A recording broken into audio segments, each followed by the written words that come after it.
Chers amis internautes, l'heure est grave.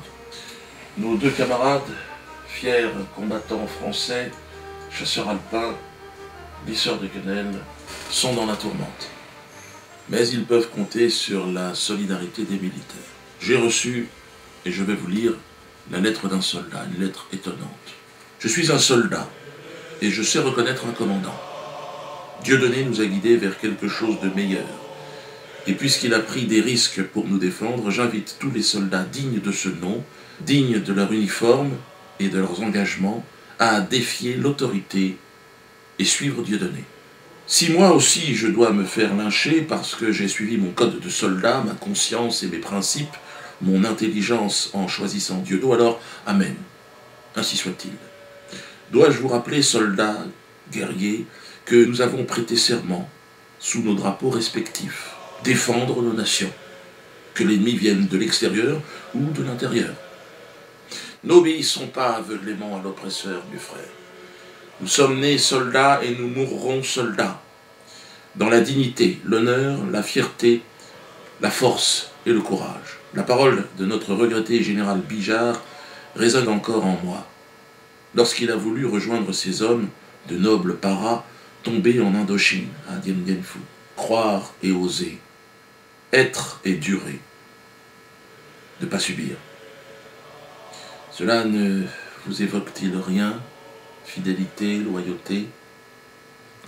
Nous n'avons pas choisi le chemin le plus facile. Nous n'avons pas choisi de travailler pour des belligérants ingrats et peu scrupuleux. J'ai fait 3 guerres et plus de 15 opérations, notamment dans les forces spéciales. Je sais donc ce qu'est la peur, la douleur, les larmes, le sang, les cris. J'ai tué des hommes. J'ai suivi les ordres. Je suis moi aussi revenu traumatisé et grièvement blessé à quelques pas d'une caisse en bois. Je connais l'angoisse qui nous habite en OPEX. Je sais notre effroi à chaque fois que nous embarquons vers l'inconnu. Je connais nos regards crispés à chaque fois que nous passons par la portière pour sauter dans le vide, le néant, avec le poids des sacs et de nos propres corps. Je connais la terreur et la mort de très près. Mais je connais aussi notre solidarité légendaire, notre fraternité universelle, celle qui règne au sein de nos rangs et qui nous oblige parfois à nous entretuer au nom de dirigeants peu scrupuleux, avides d'argent, fabriqués sur notre pauvre dos qui a déjà tant porté. J'invite nos supérieurs et subalternes à enfin faire preuve d'audace, de témérité et de courage politique. Nous avons juré de protéger nos nations, alors honorons ensemble ce serment militaire. Nous portons haut et fort nos valeurs, nos traditions, nos devises respectives, alors respectons-les. Enfin, mes frères d'armes, un soldat ne se résume pas à un pantin surentraîné qui obéit aveuglément. Un soldat, c'est l'enfant armé d'une nation, un homme qui vit debout. Alerte, conscient, lucide, éveillé, un soldat, c'est un chevalier, un guerrier, mais qui n'obéit pas sans réfléchir à son roi. Non, et qui a conscience du royaume qu'il défend, qu'il protège et pour lequel il est prêt à donner sa vie. En ce sens, je considère Dieudonné comme un vrai soldat. Et notre devoir est de suivre la ligne qu'il a tracée à travers son combat tout entier, mais particulièrement lorsqu'il a pris des risques en nous défendant, en plaidant notre cause. Si, comme moi, vous êtes des hommes d'honneur engagés, vous répondrez à l'appel.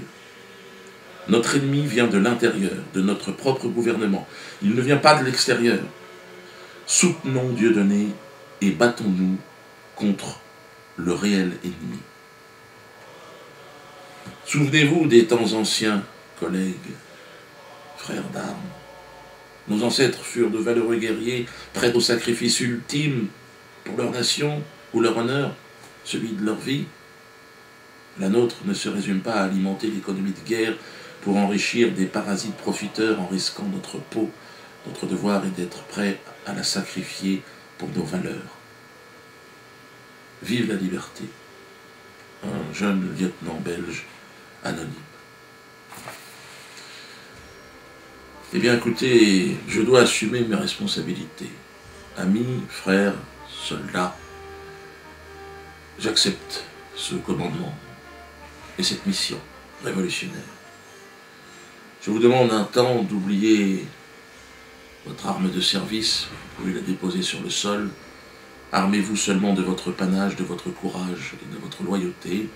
C'est par la quenelle que nous allons mener cette révolution, par la non-violence et l'humour que nous allons nous libérer. Envoyez-nous, soldats français, soldats belges, soldats suisses, soldats étrangers, des quenelles, vos quenelles, en uniforme, sur votre lieu de travail, sur votre char, dans votre bateau, votre avion.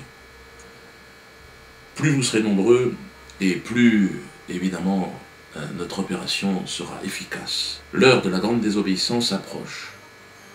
Nous devons opérer une démonstration de force pour faire comprendre à ce système que nous ne reviendrons pas en arrière.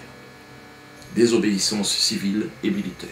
Le vendredi 20 septembre à 18 h au Théâtre de la Main d'Or, je vous invite à venir en uniforme, militaire ou civil.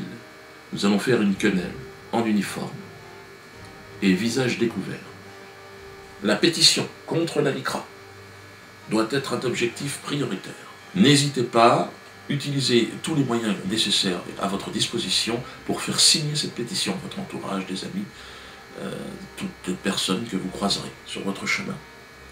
Car nous mettons là le doigt sur la tumeur cancéreuse de ce système, le nerf dentaire. Amusons-nous avec. Nous avons dépassé la barre des 50 000. Nous demandons la dissolution de la LICRA. Croyez-moi bien que cette pétition va faire du bruit, elle en fait déjà énormément. Les 100 000 sont à notre portée. Mobilisez-vous. C'est une guerre qui nous a été déclarée par M. Le Drian. Nous allons y répondre par la non-violence et par la quenelle. Et nous gagnerons cette guerre. Pour la France, pour nos enfants, pour la liberté. Agimez.